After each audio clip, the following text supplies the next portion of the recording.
The 33 Strategies of War by Robert Greene. Picture this, a young man, barely 19, standing on a foreign shore. Behind him, the deep blue waters of the Gulf of Mexico. Ahead, an empire of 500,000 warriors, fierce, devoted to strange gods, and infamous for their human sacrifice rituals. His own army? A measly 500 soldiers. His men are getting restless. They're whispering about home, about their farms back in Cuba, about the gold they've already pocketed. Those 11 ships bobbing in the harbor?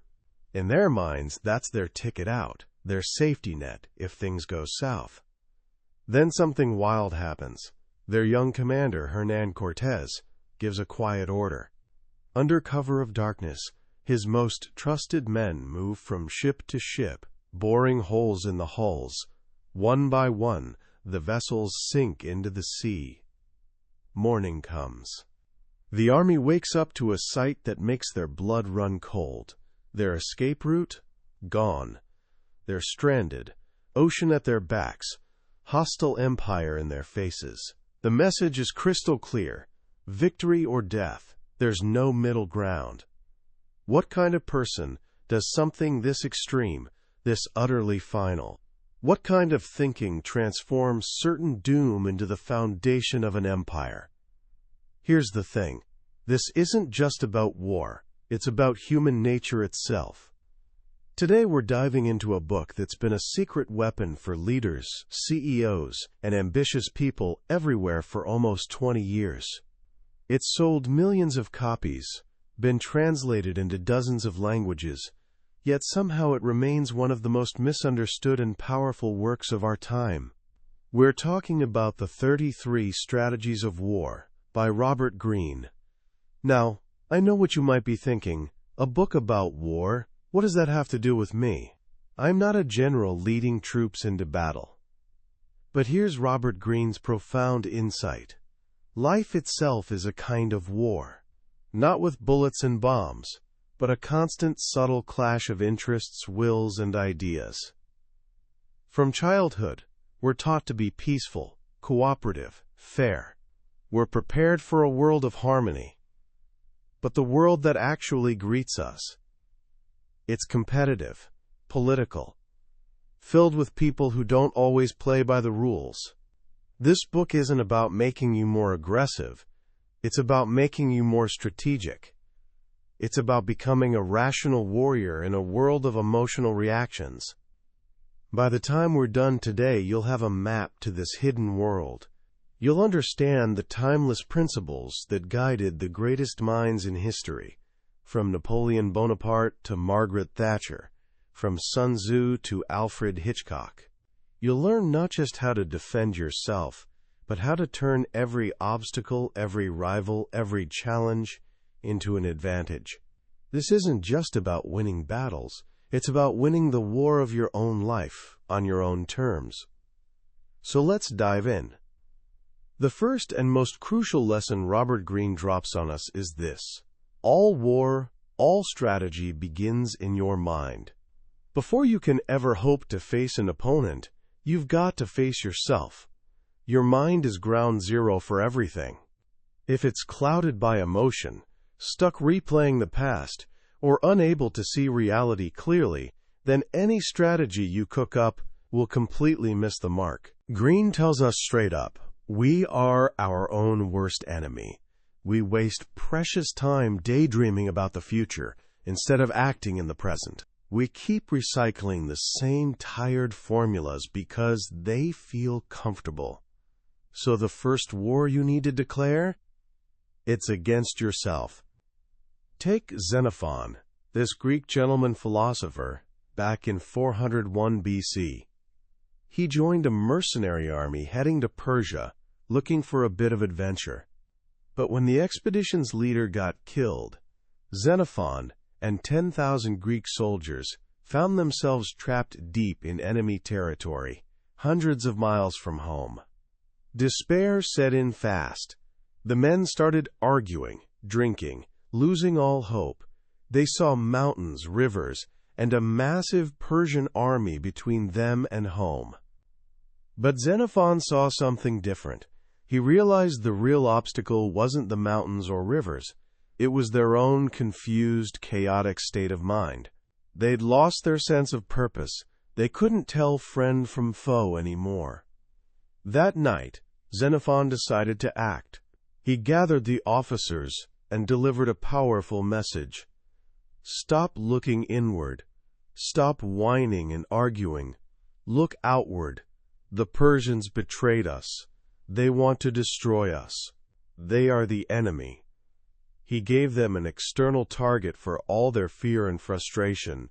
He declared war, not just on Persia, but on their own mental fog, and by doing so, gave his men clarity and direction. He reminded them they weren't just mercenaries fighting for money. They were Greeks, the complete opposite of the faithless Persians. That single shift in perspective transformed a confused mob into a focused, creative fighting force that, against all odds, found its way home. This is the polarity strategy. You can't fight effectively unless you can identify your enemies. Having an enemy, someone or something to push against, gives you purpose. It clarifies what you stand for by defining what you stand against. It could be a rival, an idea you despise, or even an abstract concept, like mediocrity or convention. This isn't about breeding hatred. It's about creating motion. Like opposite poles of a magnet, having an opposite generates energy and direction. Once you've got this clarity, you need to wage war against the baggage cluttering your mind. Greene calls this fighting the last war. Most of us are haunted by the past. We keep repeating strategies that worked before, even when the situation's completely different. Or we're paralyzed by memories of past failures. Consider the mighty Prussian army of 1806. Their generals were students of the legendary Frederick the Great.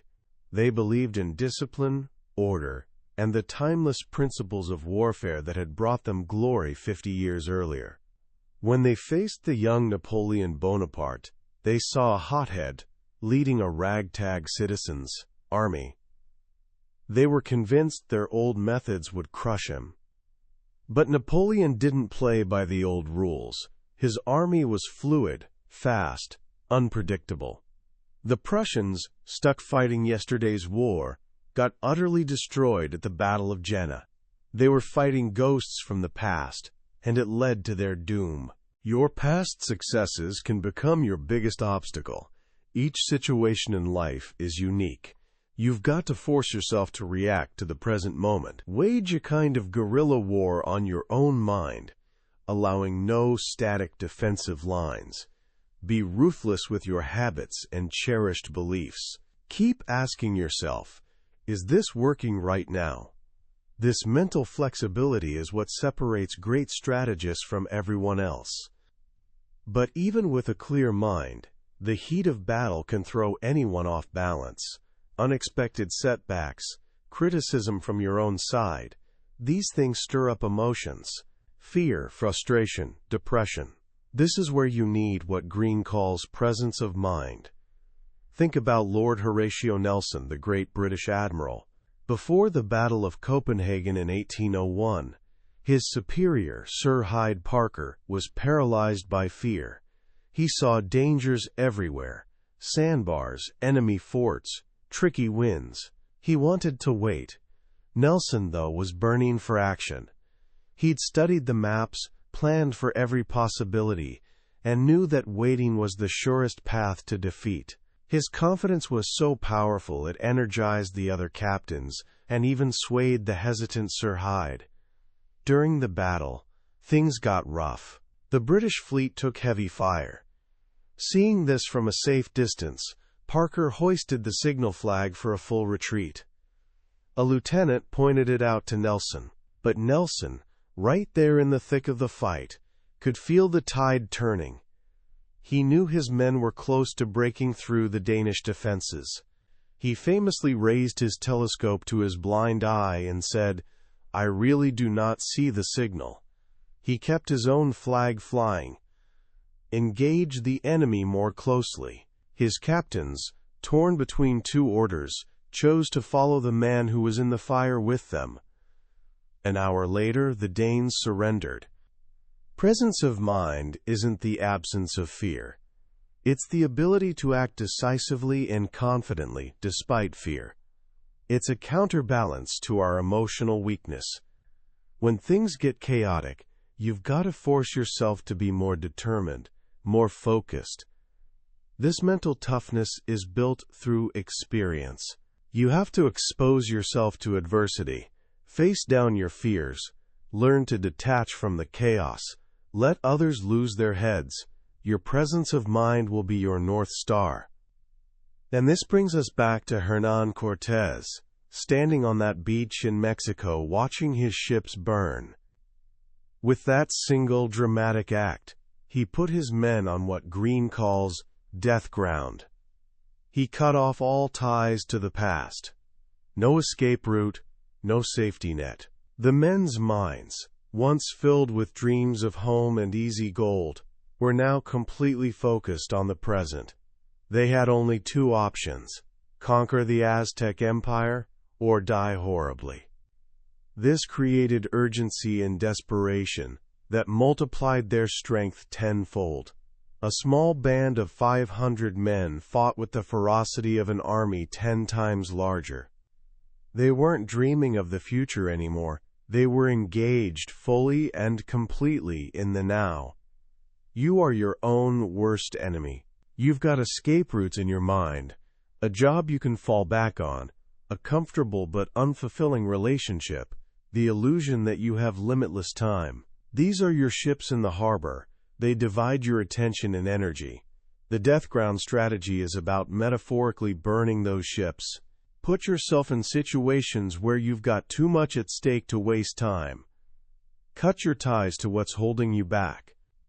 When your back's against the wall, you'll fight like you've never fought before. Mastering this internal war, finding your enemy, clearing your mind, staying calm under pressure, creating urgency, is the foundation of all strategy. But once you've got your own house in order, you need to learn to lead others. And that opens up a whole new battlefield. Leading any group is a minefield. People have their own agendas. Too bossy? They'll resent you and find subtle ways to rebel. Too laid back? They'll drift back to natural selfishness, and you'll lose control. This is the challenge of organizational warfare. You've got to create what Greene calls a chain of command, where people feel included, but you never lose unity of command. The vision and ultimate decisions have to come from you. Think about General Sir Ian Hamilton at the disastrous Gallipoli campaign in World War I. His strategy for taking Suvla Bay was brilliant, but he failed to account for the men executing it. His ground commander, General Stopford, was old, timid, terrified of mistakes. Hamilton, being a gentleman, gave his orders in polite, vague terms. He told Stopford to take the high ground as soon as possible. Stopford, filtering this through his own fear, heard, "if possible." That order got even more watered down going down the chain. The result? British troops landed at Suvla Bay and then sat on the beach. They waited for more orders. They consolidated their position. Meanwhile, Turkish reinforcements rushed to the high ground. A golden opportunity evaporated, and thousands of lives were wasted. The brutal lesson: a brilliant strategy is worthless without an effective command structure. Your orders must be clear and inspiring. You've got to adapt your leadership style to the people you're leading. Vagueness at the top becomes chaos at the bottom. The master of this was General George C. Marshall, the architect of America's victory in World War II. When he took over the U.S. War Department, it was a dysfunctional mess of egos, feuds, and waste. Instead of trying to fight every battle himself, Marshall operated by remote control. He found the most promising young officers, men like Dwight D. Eisenhower, and essentially cloned himself in them. He trained them to think like him, to share his values of efficiency and integrity. Then he placed them in key positions. He streamlined the organization, cutting away layers of bureaucracy. He insisted on clarity. Reports that were too long went unread. He communicated his wishes indirectly, making his officers think for themselves. He never had to shout. A simple look of boredom was enough to signal his displeasure. Through this light touch, he transformed the entire U.S. Army. He ruled without appearing to rule. People followed his lead without feeling bullied. That's the ultimate in control. But a good organization is more than just a clear chain of command.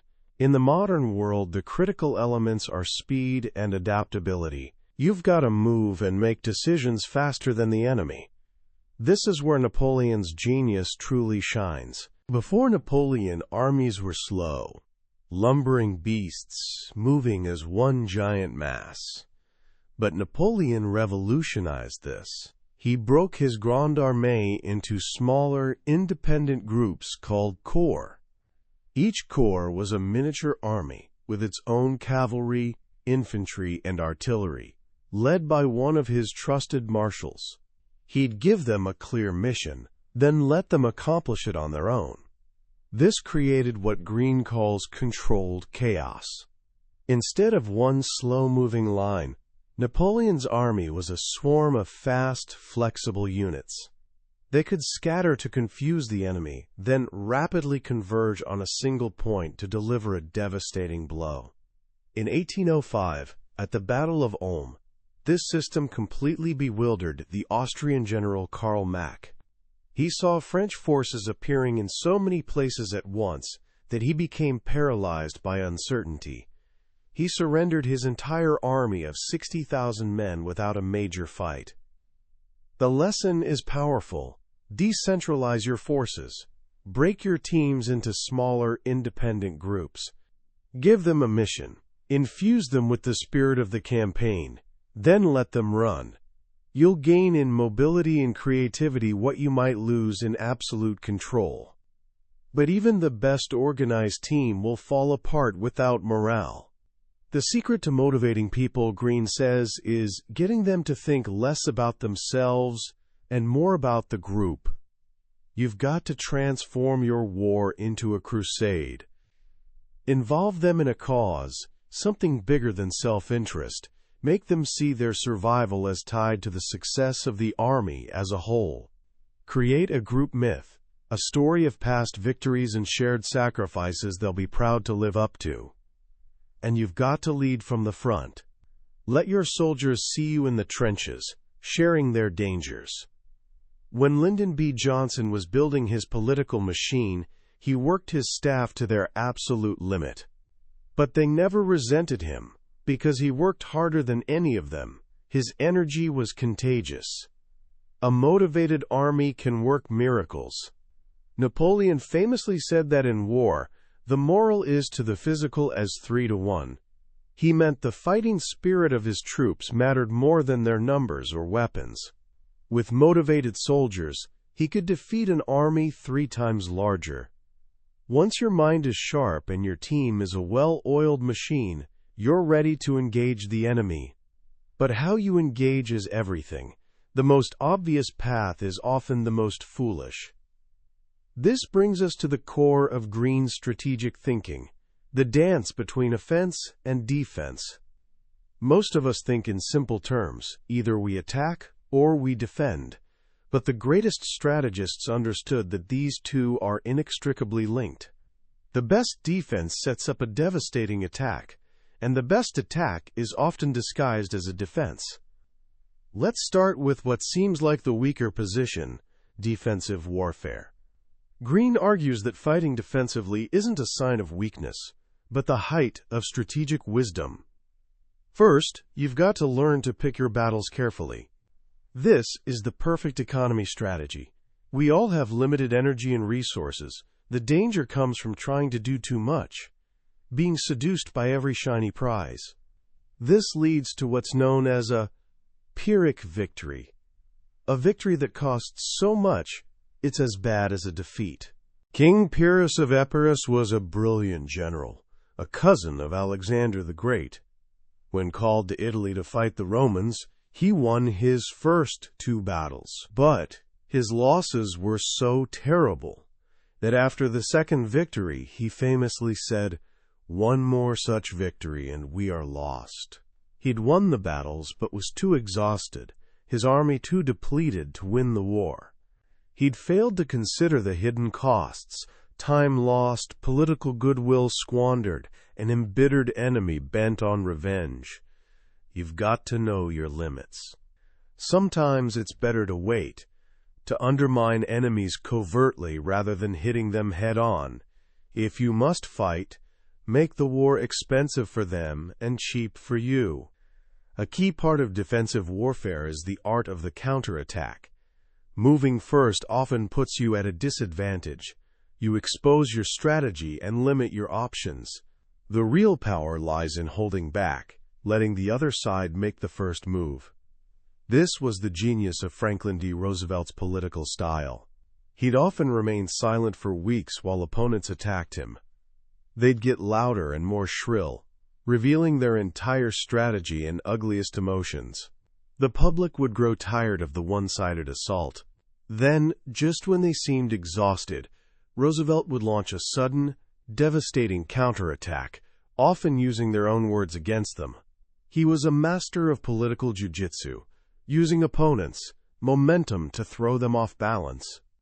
If your opponents are aggressive, you've got to learn to bait them into rash attacks. Let their impatience and eagerness become tools of their own downfall. Of course, the best way to fight off aggressors is keeping them from attacking in the first place. This is the art of deterrence. You've got to create the impression of being more powerful than you are. Build a reputation. You're a little crazy. Fighting you isn't worth it. You take enemies down with you when you lose. Stonewall Jackson, the great Confederate general, mastered this. During the Shenandoah Valley campaign, he commanded a tiny force of just 600 men. But he used them with such boldness and unpredictability that Union leaders, including President Lincoln, became convinced he was leading a massive army. His strange, rapid marches created a fog of uncertainty. They couldn't figure out his intentions. Was he about to attack Washington? The fear he created was so intense that the Union diverted over 60,000 troops to deal with him, troops desperately needed for the main assault on the Confederate capital. Jackson created a bogeyman out of a laughably small army. He controlled his enemies' perceptions, giving him power far beyond his numbers. Sometimes, though, you face an enemy so strong that even counterattack or deterrence won't work.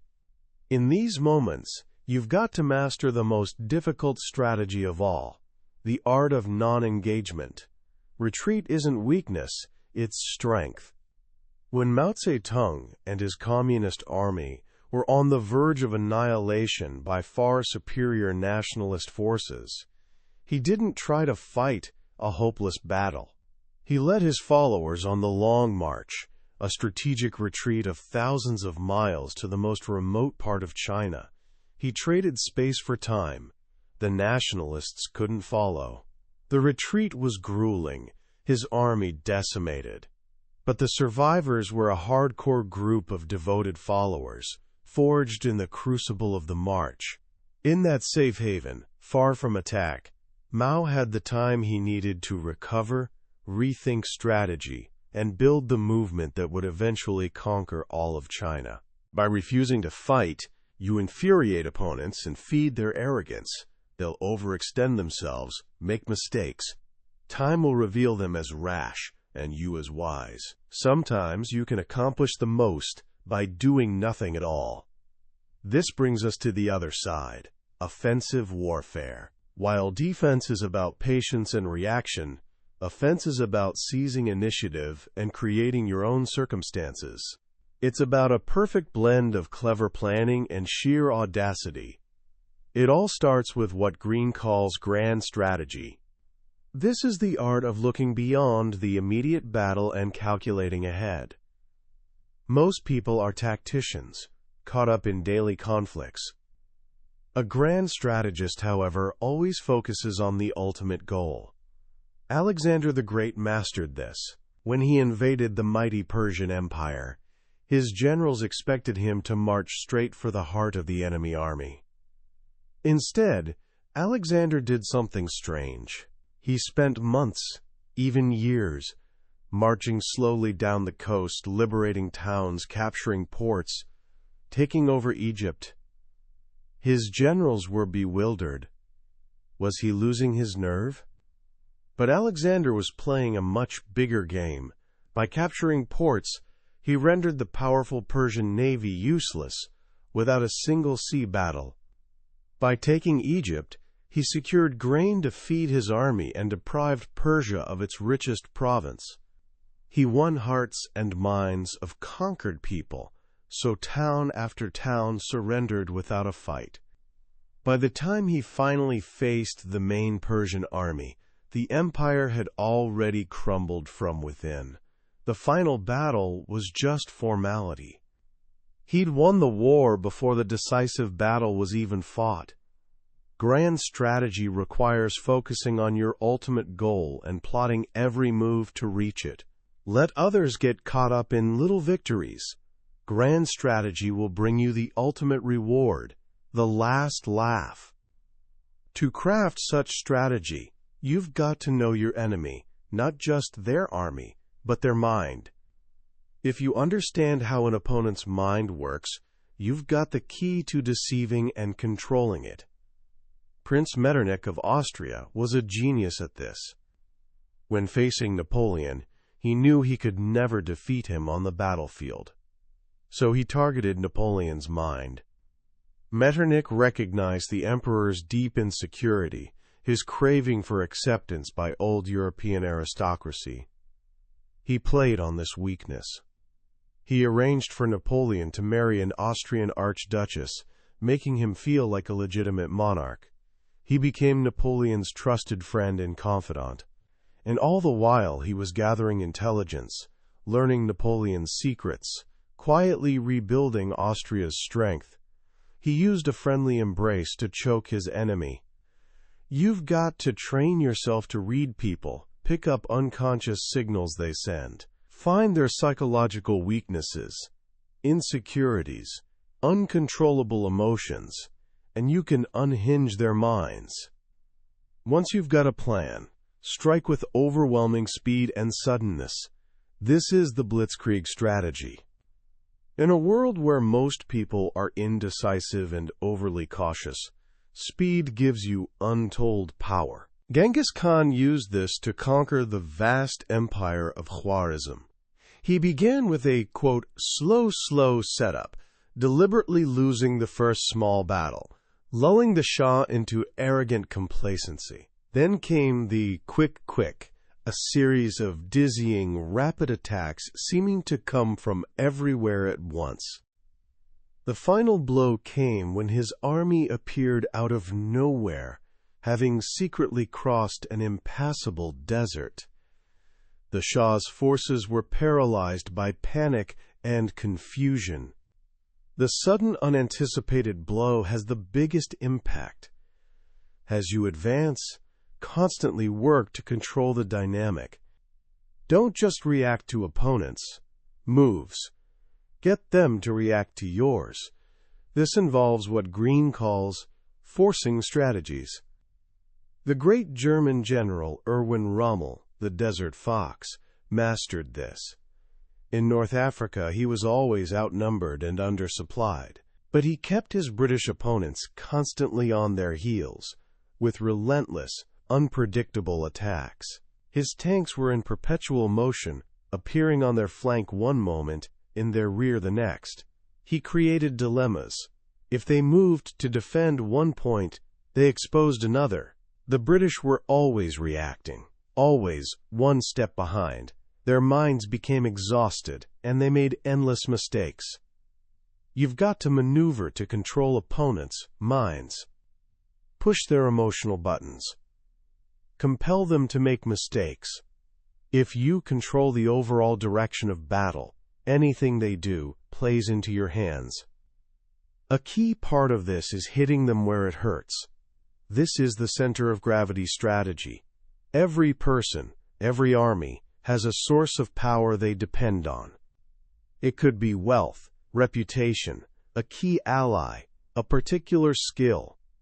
This is their center of gravity, the hub holding their entire structure together. Hitting them there inflicts disproportionate pain. When Roman general Scipio Africanus was tasked with defeating Hannibal, he didn't attack Hannibal's invincible army in Italy. That was like focusing on a boxer's punch.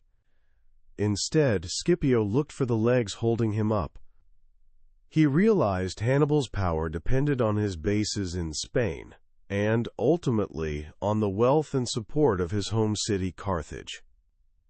So Scipio attacked Spain, cutting off Hannibal's supplies. Then he invaded Carthage itself, forcing Hannibal to leave Italy to defend his homeland. Scipio never beat Hannibal at his own game. He just took the game away by knocking out the pillars of his power.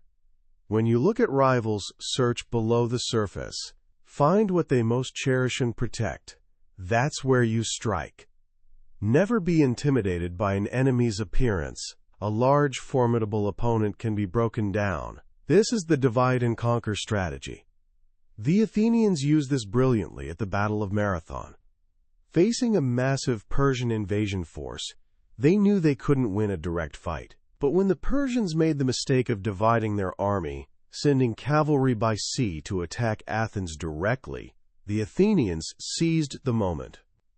They launched a surprise attack on the remaining infantry at Marathon.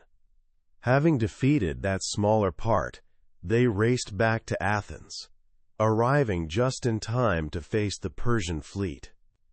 The Persians, seeing bloodied Athenian soldiers ready for another fight, lost their nerve and sailed home. When you face a large problem, break it into smaller, defeatable parts. When facing a powerful group, sow dissension from within. Look for the joints holding the structure together and attack them. And when you attack, never go straight at them. A direct attack stiffens resistance. This is where the turning strategy comes in. Distract your opponent's attention to the front. Then attack from the side, their soft flank, where they least expect it. Napoleon mastered this. He'd pin the enemy army with a feint attack, making them focus all attention forward. Meanwhile, he'd march the bulk of his army on a wide, hidden arc to appear on their flank or in their rear. The psychological shock of seeing an enemy army where it shouldn't be was devastating. It caused panic and collapse. In life, people's fronts are their most cherished beliefs, their aggressive personalities, their carefully constructed public images. As they present this front to you, look for their unprotected side, their insecurities, their hidden desires. Approach them indirectly, and you can get them to turn, losing balance and becoming vulnerable. Ultimately, the goal of an offensive isn't just wounding the enemy, but destroying their will to resist. This is the annihilation strategy. It's about creating relentless pressure from all sides, enveloping them so they have no escape route, no gaps in your defense. The Zulu army of the 19th century perfected this. Their battle formation was called the astamasaske alakache holtastamasaske. The central part, the chest, would engage the enemy frontally. Meanwhile, the horns would sweep around the sides to complete encirclement. A reserve force, the loins, would then deliver the final blow. At the Battle of Isandlwana, they used this strategy to annihilate a technologically superior British force. The British soldiers weren't just defeated, they were psychologically crushed by the feeling of being surrounded, of the circle tightening, of having nowhere to go.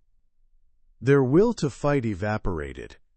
The best encirclements are psychological. You surround opponents' minds. You cut off their access to the outside world. Dominate their attention. Make them feel their options are shrinking. As they feel the noose tightening, their resolve crumbles. But fighting endless battles, even if you win, is exhausting. The wisest strategists prefer the art of maneuver. Before the battle even begins, they find ways to put opponents in positions of such weakness that victory is easy and quick. This is the strategy of ripening for the sickle. General William Tecumseh Sherman used this in the American Civil War. Instead of launching bloody frontal assaults on entrenched Confederate positions, he used maneuver to get behind them, threatening supply lines. This forced them to abandon strongholds without a fight. He created dilemmas. If they stayed put, supply lines would be cut. If they moved to attack him, they'd be leaving defenses and walking into a trap. Confused and frustrated, they were like ripe fruit on the bough, ready to fall with the slightest breeze. This art of maneuvering people into weakness, of controlling the dynamic, of attacking with precision and ending things decisively, this is the heart of offensive warfare. But as the world has become more complex and political, another form of warfare has emerged, one that's more subtle, more deceptive, and often much dirtier. This is the world of unconventional warfare. In this realm, the rules are different. It's not about strength against strength. It's about surprise, deception, and hitting the enemy in ways they can't comprehend. It begins with the most powerful weapon of all, perception. Greene calls this the strategy of misperception. No creature can survive if it can't see what's going on around it. Your goal is making it hard for enemies to know what's real. People's perceptions are filtered through emotions. They see what they want to see. You've got to learn to feed their expectations, to manufacture a reality matching their desires. Before the D-Day invasion in World War II, the Allies faced a monumental task: how to deceive Hitler about where they'd land. They knew Hitler was convinced the invasion would come at the Pas de Calais, the closest point to England. He was expecting it. So instead of fighting this expectation, the Allies fed it. They created an entire phantom army, the 1st United States Army Group, under General George Patton's command, the general Hitler feared most. This army was positioned in southeastern England, right across from Calais. It had rubber tanks, inflatable landing craft, and a storm of fake radio traffic. German reconnaissance planes saw what they expected: a massive invasion force preparing to strike at Calais. The Allies wove a seamless blend of fact and fiction. They even let a known double agent report the real time and place of the invasion, Normandy, knowing the Germans would dismiss it as disinformation. The deception was so complete that even after Normandy landings began, Hitler kept his best divisions in Calais, waiting for the real invasion. He was trapped in a false mirror of his own making. Control people's perception of reality, and you control them. The next step in unconventional warfare is doing the unexpected. This is the ordinary extraordinary strategy. People expect your behavior to conform to known patterns. Your task is upsetting those expectations. The great samurai Miyamoto Musashi mastered this. Before a duel with the proud swordsman Sasaki Ganryu, he did everything to infuriate and confuse his opponent. Ganryu fought with a famously long, beautiful sword. He arrived on time, dressed impeccably. Musashi showed up hours late, in a dirty little boat. He had a dirty towel tied around his head. And for his weapon, he'd carved a sword out of a spare wooden oar, crude, but longer than Ganryu's. Ganryu, enraged by this disrespect, threw his scabbard on the sand. Musashi smiled. "You have just sealed your doom. What victor on earth would abandon his sheath to the sea? This enigmatic remark was the final straw. Ganryu, completely flustered, charged recklessly and was quickly killed. First, do something ordinary to fix their image of you. Then hit them with the extraordinary. Sometimes, as General Ulysses S. Grant showed by cutting his army off from its own supply lines, the most ordinary-seeming action is actually the most extraordinary, because it's the last thing anyone expects. In a political world, you've also got to learn to occupy the moral high ground. This is the righteous strategy. The cause you're fighting for must seem more just than the enemy's. By questioning opponents' motives and making them appear evil, you narrow their base of support. Martin Luther did this brilliantly in his war against the Catholic Church. He didn't just argue theology, he attacked the Pope's lavish lifestyle, the hypocrisy of cardinals, the selling of indulgences. He framed the conflict as a moral crusade against corrupt, worldly power. The more the Church attacked him with force, the more righteous he appeared. He made himself the underdog, the victim, and it won him the hearts of German people. When you come under moral attack, don't whine or get angry. Fight fire with fire. Sometimes the best way to fight is giving your enemy nothing to attack. This is the strategy of the void, the essence of guerrilla warfare. Most people find the feeling of emptiness, silence, isolation, non-engagement intolerable. When Napoleon invaded Russia in 1812, he expected to fight a decisive battle, but the Russian army just kept retreating, drawing him deeper into the vast, empty Russian landscape. They burned crops, destroyed villages. Napoleon's massive army was chasing a phantom. The lack of a target, the sheer emptiness, was more destructive than any army. Frustrated and exhausted, Napoleon's Grande Armée was destroyed by the Russian winter and the void. Be dangerous but elusive. Give enemies no target. Watch as they chase you into nothingness, exhausting themselves and losing their minds in the process. Unconventional warfare is also about leveraging others. This is the alliance strategy. The best way to advance your cause is getting others to do your dirty work, to fight your wars.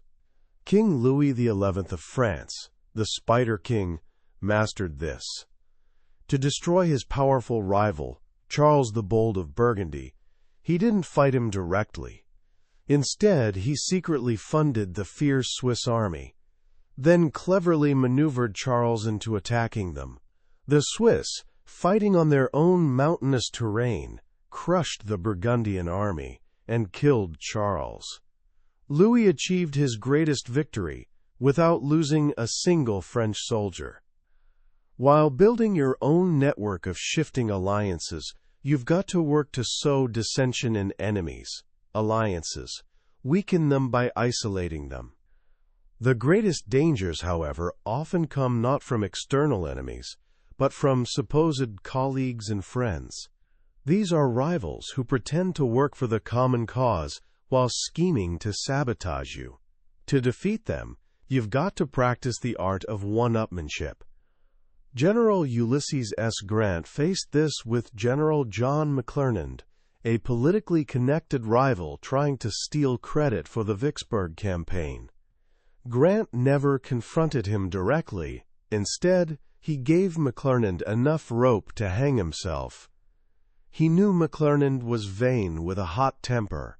He set subtle traps, pricked his ego, maneuvered him into situations where his ambition and incompetence would be exposed. McClernand, feeling defensive and insecure, would lash out, write angry letters to Lincoln, complain to journalists. In the end, his own self-destructive tendencies led to his downfall, leaving Grant's hands perfectly clean. Instill doubts in rivals, bait them into overreacting, make them hang themselves. If you make your moves too big and obvious, You create envy and suspicion. A sharp rise to the top is dangerous. Often, the best solution is taking small bites.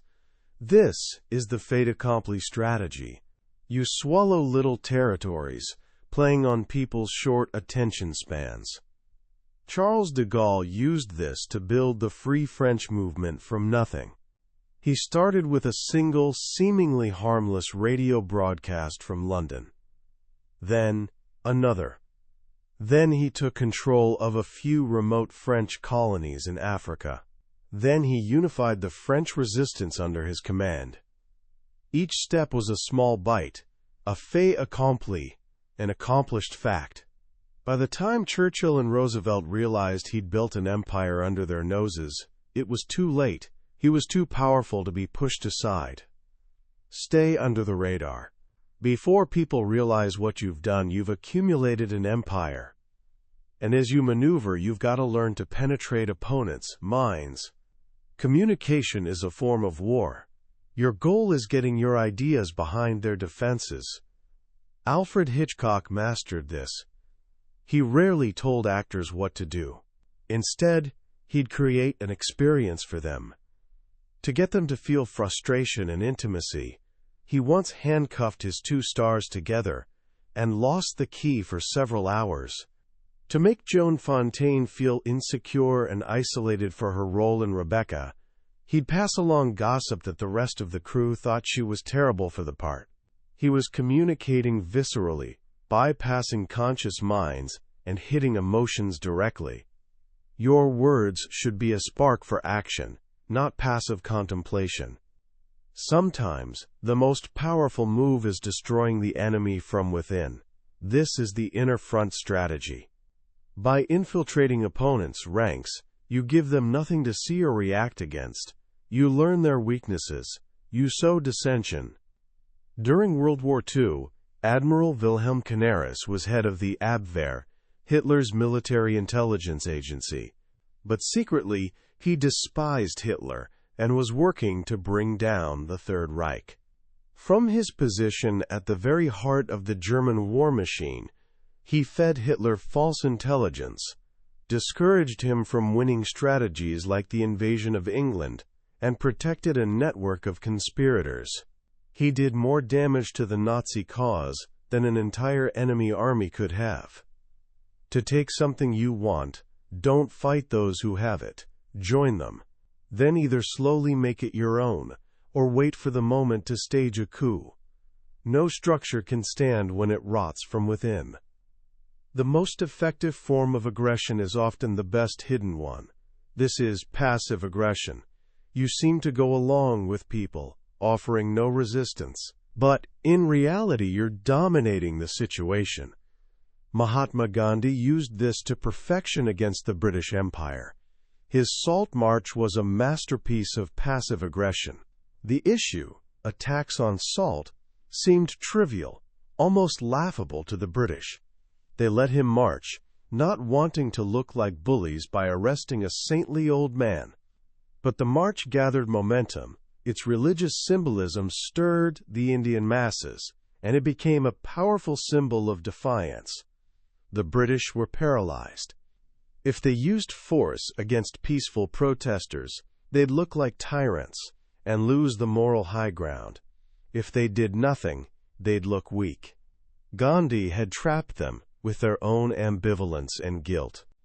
Make opponents feel guilty for even thinking of attacking you. You dominate by seeming to submit.